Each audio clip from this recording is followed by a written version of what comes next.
नमस्कार मित्रों, आज हम बात करेंगे 2025 में शिव साधना कैसे करें सावन के महीने में। सावन की महीने में पहली सोमवारी कब पड़ रही है और इस सावन की महीने में साधना करने से क्या लाभ होती है, पूरी जानकारी देंगे।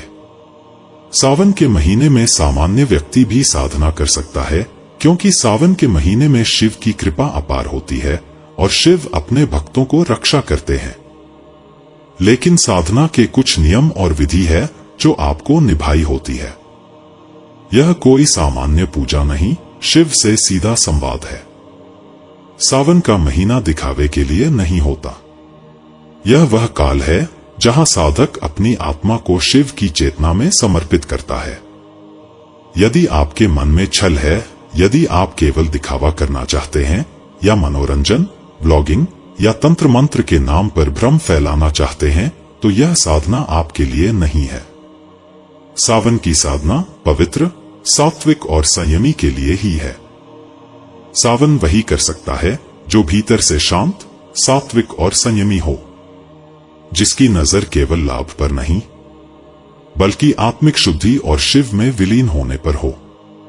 शिव तंत्र में लिखा है, शिव वह नहीं देते जो मन चाहे, शिव वह देते हैं जो आत्मा के लिए उचित हो।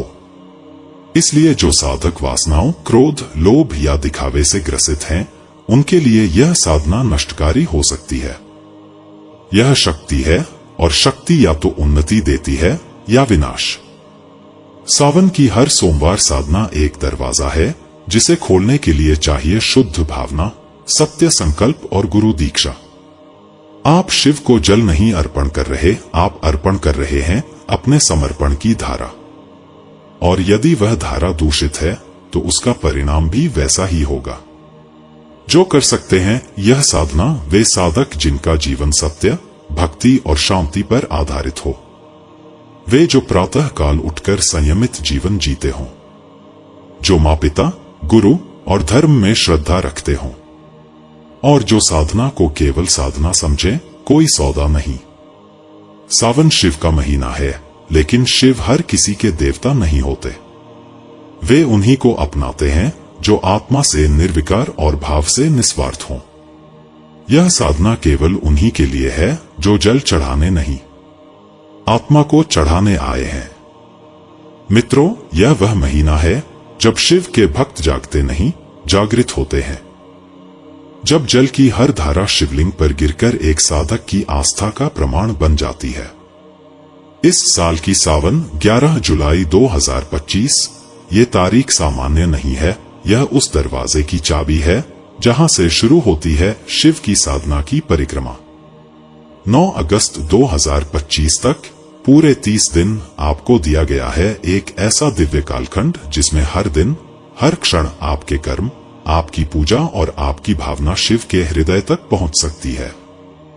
शास्त्रों में वर्णित है, श्रावण मास वह समय है जब शिव अपने भक्तों की पुकार को शीघ्र सुनते हैं। पौराणिक रहस्य सावन का शिव से संबंध। क्या आप जानते हैं, देवी पार्वती ने इसी मास में विवाह हेतु तपस्या की थी और इसी मास में समुद्र मंथन के समय निकले कालकूट विष को शिव ने पी लिया था और तब वे बने नीलकंठ महादेव। यह मास त्याग का, तपस्या का और त्रिनेत्र खोल देने वाले धैर्य का प्रतीक है। श्रावण में केवल पूजा नहीं होती, यह वह काल संधि है जहां ब्रह्मांड का कंपन आपके भविष्य को बदल सकता है। आपके लिए सोमवार व्रत 4 रहस्यमयी द्वार है। इस बार सावन में 4 सोमवार पड़ेंगे। हर सोमवार एक चरण है आध्यात्मिक यात्रा का। प्रथम सोमवार नव संकल्प, द्वितीय सोमवार शुद्धिकरण का द्वार, तृतीय सोमवार शिव की चेतना का प्रवेश, चतुर्थ सोमवार आशीर्वाद की वर्षा। जो सोमवार को व्रत करता है उसके भीतर का रजसतमस जलता है और उभरता है शिव स्वरूप। विशेषकर वे लोग जो क्रोधी हैं, मानसिक अशांति में हैं या जीवन की दिशा खो चुके हैं, उन्हें सावन का सोमवार एक आध्यात्मिक इलाज प्रदान करता है। आपको हर सुबह ब्रह्मा मुहूर्त में, जब सूरज की पहली किरण भी नहीं फूटी होती, तब आपको शिवलिंग के सामने जलधारा अर्पित करें है। यह जल केवल जल नहीं है, यह आपकी कामना, तपस्या और आत्मा का अर्पण है। नमः शिवाय का उच्चारण करते समय जब हर बूंद गिरती है तो वो बूंद आपके भीतर की चंचलता को शांत करती है। वही पल है जब भय, शंका और दुख शिव के चरणों में बह जाते हैं। स्त्रियों के लिए सावन का विशेष महत्व। विवाहित स्त्रियां इस मास को सौभाग्य रक्षा का पर्व मानती हैं और अविवाहित कन्याएं मनचाहा वर पाने हेतु श्रद्धा और व्रत करती हैं। यह सिर्फ कर्मकांड नहीं, यह वह ऊर्जा विनिमय है जहां स्त्री अपने भीतर की शक्ति से शिव को छूने का प्रयास करती है। यह वही समय है जब स्त्री पुरुष दोनों अपनी अंतरात्मा को शुद्ध करते हैं और उसे ईश्वरीय चेतना से जोड़ते हैं। अभिषेक, रहस्य और विधान।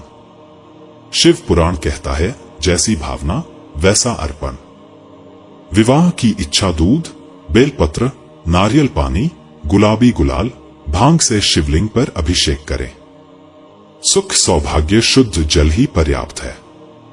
संतान प्राप्ति के लिए दूध और शहद से अभिषेक करें।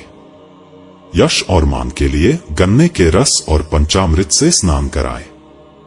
रोग मुक्ति और बुद्धि और विद्या विद्यार्थी शर्करा मिश्रित दूध अर्पित करें।